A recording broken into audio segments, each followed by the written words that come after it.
How are you? How's your evening? How's your Wednesday? Hi, Small Rice.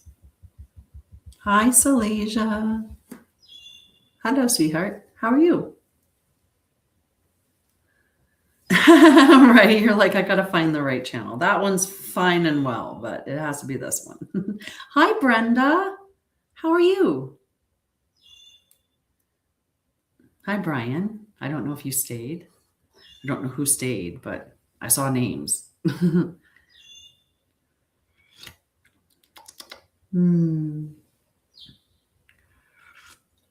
How come? What's going on? Why are you stressed and anxious, sweetheart? And you're not really stressed and anxious. You are feeling or experiencing lots of stress or lots of anxiety. Yeah. I'm always here for you. You just message me. Hello. Hello. Hi, Dwayne.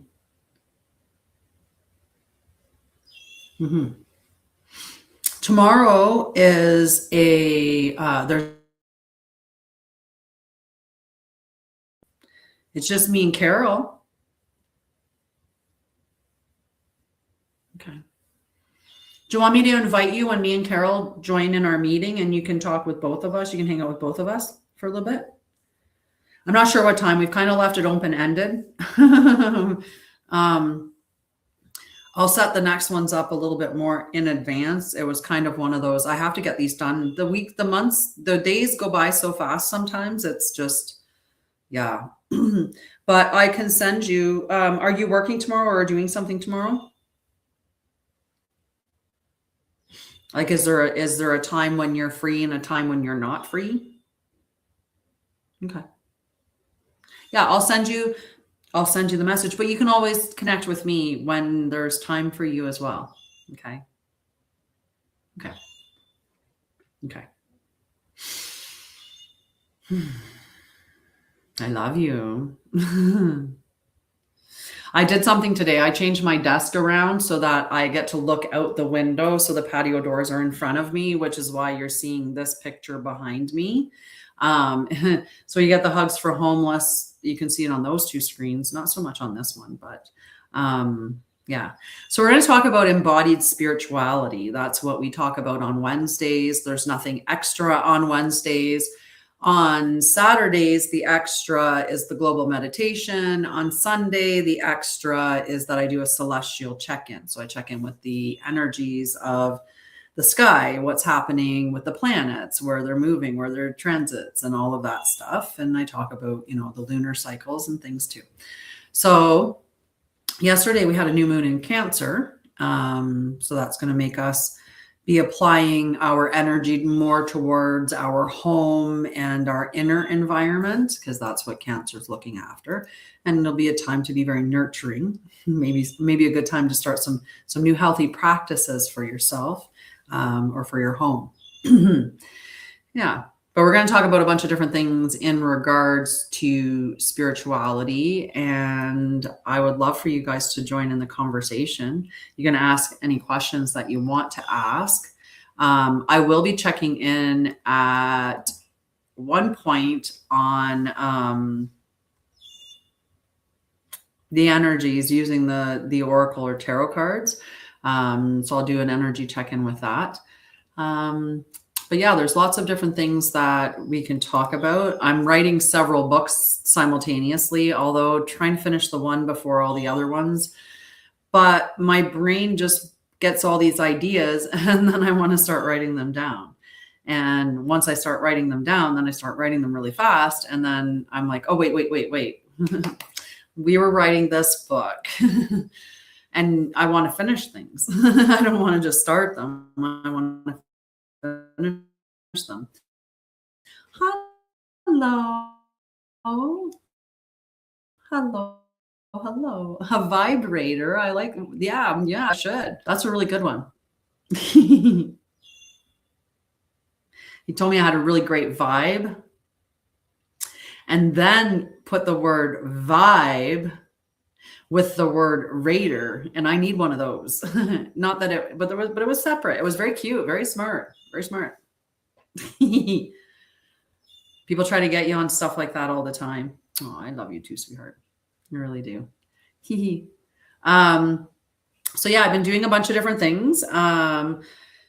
I'm live on my Sha'Ryah and Lorian channel, and I'm live on my Sha'Ryah L channel. Hi, Jenny. How are you? Hi, my love. I was so sad to hear about Betty.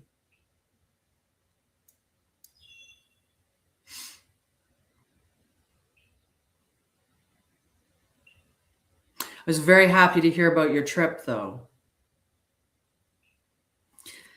But my heart goes out to you.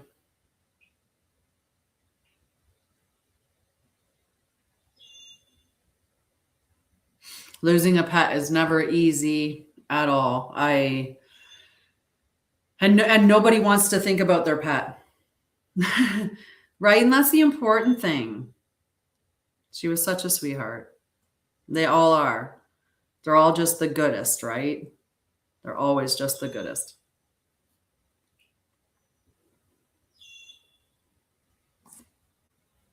Hello. Right? That's more important, is that she's not in pain anymore. And yeah. Hi, chickadee. How are you? You guys are up there getting all that smoke from the fires. That sucks. Are they close to you at all? Hello. Yeah. Well, it's ridiculous because they were spraying with glyphosate, and glyphosate is known to turn forests into tinder. Like that makes them highly flammable. And then nothing to start it, right? Yeah. Yes, and that's beautiful. That's absolutely beautiful. You know, I think about my dog Cat, and like now is the best time of his life. We don't put any energy. I tell him all the time, he's just a young pup. He's just a baby doggo. He's just a baby. And I say that so much so that hopefully he's in his mind, I'm just a baby. I got lots of life left of me.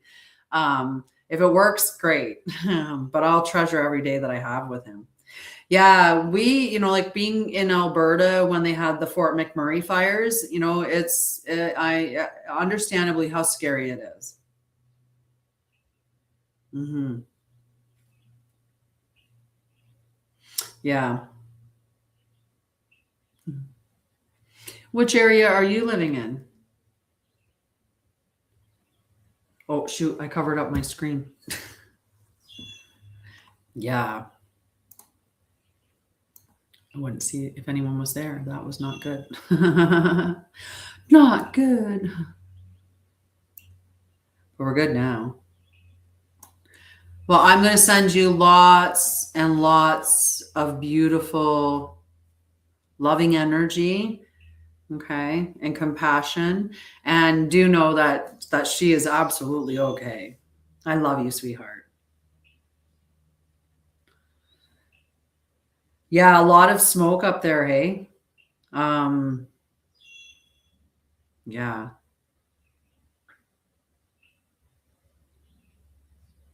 That came fast. Right? That's that, yeah. Hey, Liv, how are you? Hi, Cuddles. Long time no see. I'm out in Alberta now. I'm fantastic. I really am. I think I'm going to get a good thunderstorm here. You know what's been interesting, right? Like, that there's stuff that's going on, like with the weather. We've had a horrific year rain-wise. It rains so much. And we've had a colder year. The mosquitoes are absolutely insane. Like, it's ridiculous. It makes it very difficult to really be outside, especially like I live out in the country and You know, I'm on 40 acres of woods and, you know, grasslands, a little bit of grasslands and a whole bunch of all of that stuff. Yeah. Yeah. Hello. Yeah, it's crazy. In Alberta, so the area that I live in, and I've, you know, my friends lived in Alberta pretty much like his entire life, right? And I have other friends that have lived in Alberta for their entire life. And he was saying it's very rare to get a tornado warning in Alberta. Like you don't get them every year, right? But I've had 5 or 6. Yeah, I have. I've had 6 tornado warnings this year. I've had one that touched down like a couple blocks away. Like, it's crazy. I am an absolute nature's lover. Give me 1 second.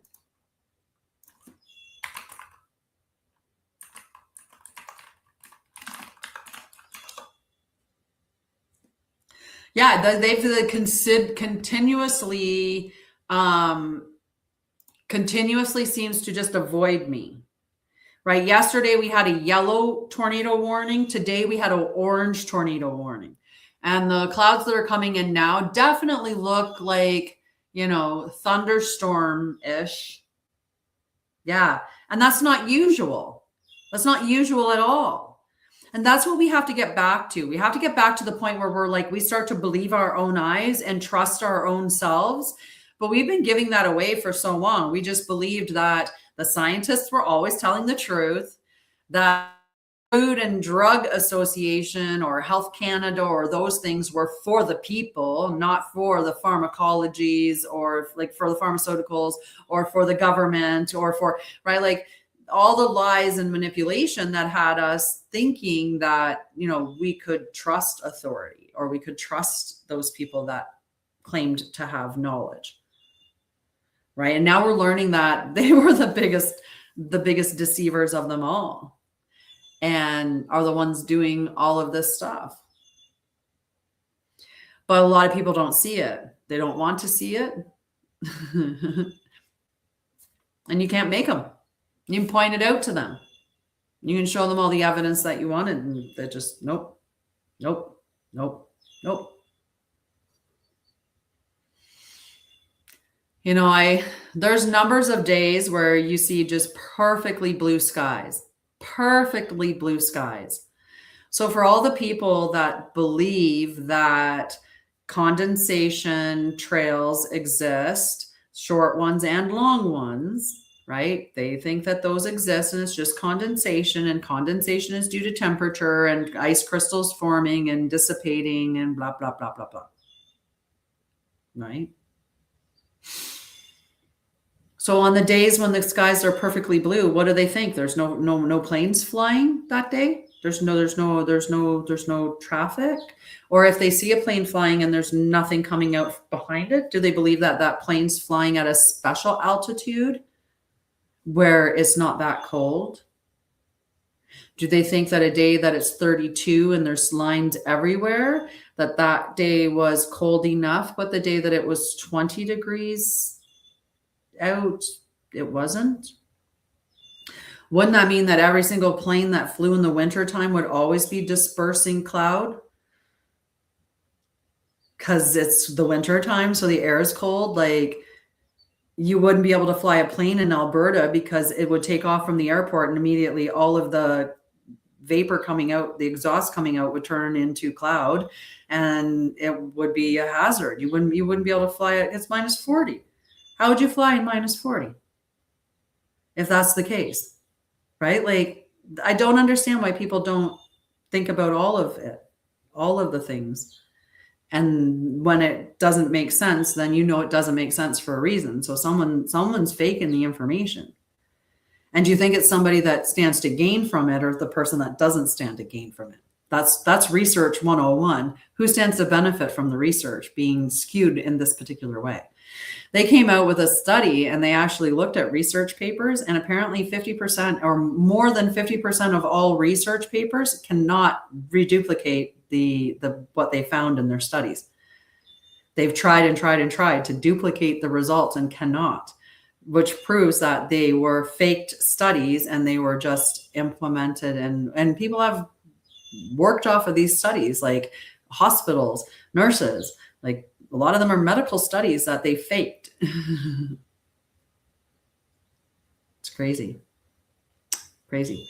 So the important thing is to learn how to think, right? And so the first 7 ways of knowing what you're seeing, what you're experiencing.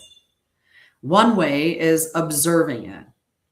That's just looking and writing down the facts, just the facts of what you're seeing. Why do I think the weather is like that? For a variety of reasons. One, they can get us inside. 2, they can reclaim land, specific lands that they want. If they burn it or they make it hazardous, then they can claim it, and then, people can lose their land. It can push people into cities, move them out of reservations, move them out of rural areas, move them out of spaces where they are more self-sufficient. So they are pushed into towns and cities, especially the nice 15-minute ones. Stealing people is another reason why things happen. Look at Maui, and then children. These are all things I have to be careful talking about, though, because they're things that they don't want us talking about. But doesn't change that it's the truth. And we have to be witnesses. We have to be the people who see the truth, point out the truth, and stand in it, because that's how we make a change in the world.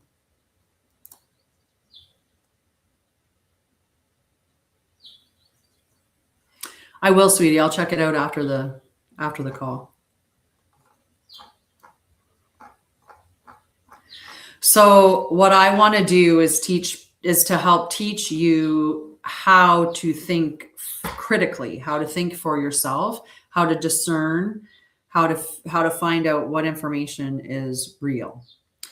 So I'm going to remember when we were hanging out and it was the School of Light. Remember when it was the School of Light? It's still the School of Light. I call it, yeah, they're all just conspiracy theories, AI. Just, that's all that they are. That's all. That's what we're talking about. It's just how interesting those things are. Not that they're true, right? They're just interesting. 11:11 on the time there. Actually, I think it was 18:11. I just couldn't see it. Okay, so at the School of Light, the way that we're going to talk about it. So I was saying about the 7 ways of knowing, but also the foundational architecture of the school. So human beings are born with extraordinary capacities for understanding reality. And these capacities are not separate from one another. They function together, constantly informing, correcting, balancing, and enriching one another. When one capacity becomes overdeveloped while the others are neglected, your understanding becomes distorted, or our understanding becomes distorted, right? I'm going to include myself in there. I've had distorted thought patterns before. If you have reason without relationship, you may become detached. If there's experience without discernment, it may become misleading. Evidence without wisdom can become reductionistic. If we have intuition without investigation, that could become projection. Observation without reflection could be incomplete. So likewise, these capacities, they mature together and they cultivate wisdom. The purpose of consciousness education is not merely to increase knowledge, it is to develop the whole human being For this reason, the way of knowing is explored through the same 4 concepts or components. Hi, Jer Bear. How are you? How are you? So the way of knowing is explored through 4 components. Okay. And these components provide a consistent rhythm throughout the school of light. Whether we are studying the nervous system, ecology, leadership, consciousness, communication, elemental field work, philosophy, or spirituality, the educational process remains the same. Whether students learn not only what something is, they learn how to cultivate it, how to embody it, how to recognize its maturation, and this rhythm becomes the heartbeat of learning. So the first thing we have is understanding. What is this capacity? Every way of knowing begins with understanding. Before we practice a capacity, we must first become familiar with it. Understanding explores the nature of the faculty itself, its purpose, its strengths, its limitations, its relationship with the other ways of knowing. This is not memorization, it's orientation. Hi, Opulence. How are you?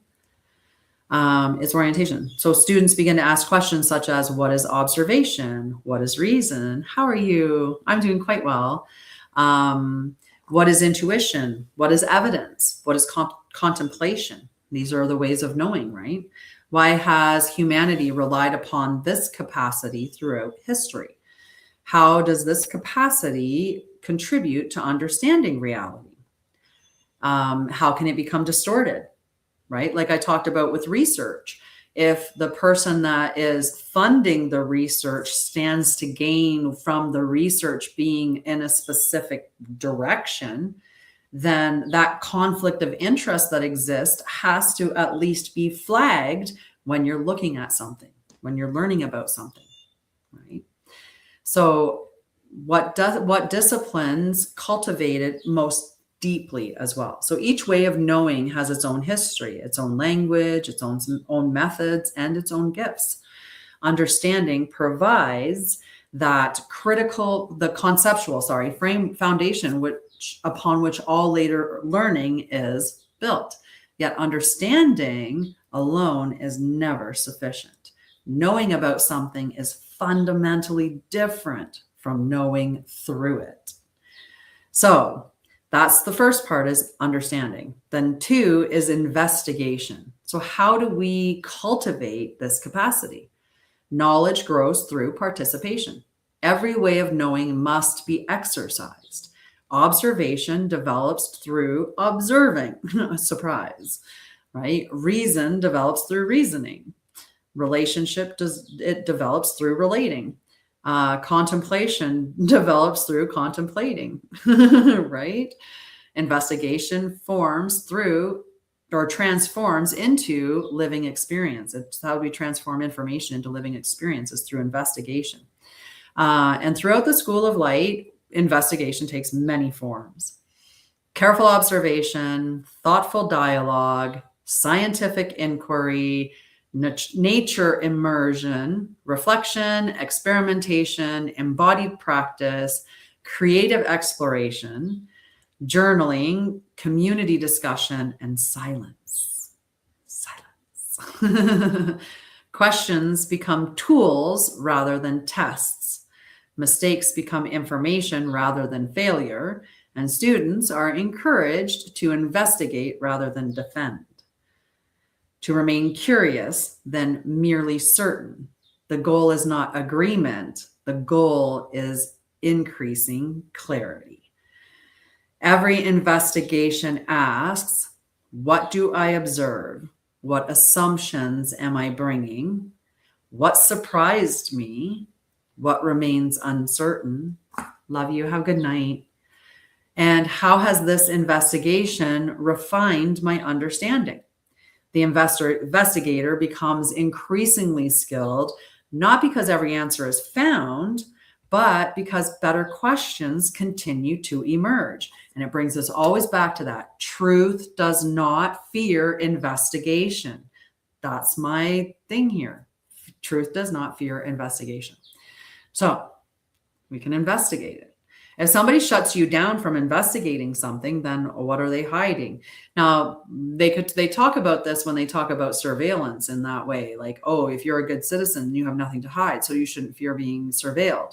No, you have every right to your privacy, but the facts remain that if you were investigating something and you were asking for information and all the information that comes out is redacted, then you can be certain you've not received information.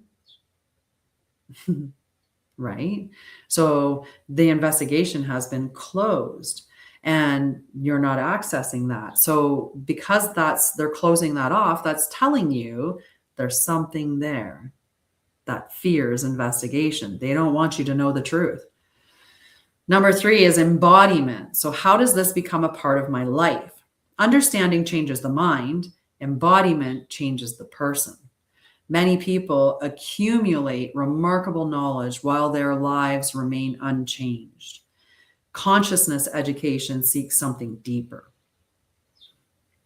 Embodiment asks whether understanding has begun shaping your perception, behavior, relationships, leadership, health, ethics, communication, and daily living.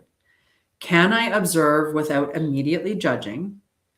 Can I reason without becoming rigid? Can I evaluate evidence without dismissing lived experience? Because a lot of us do that, right? You disregard your own lived experience because somebody else tells you this is the truth. And even though they're lying to you, rather than know that it's a lie because of your own lived experience, you believe them instead of your own self because they seem to be the people that are in the know, that have the evidence. I trust my intuition while remaining open to correction, right? You can be very concrete about what your belief system is until other information comes up and changes your mind. And when that happens, being able to say, I've been corrected here. What I once knew was not right. And I've gotten more information and I have changed my mind, right? Can I remain in relationship even when I disagree, right? Because sometimes we disagree with somebody. Instead of having a disagreement about the information, we decide that it's a person. It's the person that we have a problem with, not the issue that it is, right? We throw out the baby with the bathwater kind of concept. Can I sit in contemplation without needing immediate answers? Sometimes I tell everybody you're free to ask any question that you want. I reserve the right to answer it. I mostly am talking about spirituality, embodied spirituality, studying consciousness and reality and all of that stuff. At some point I might pull out the cards though. I was planning on checking in with some energy.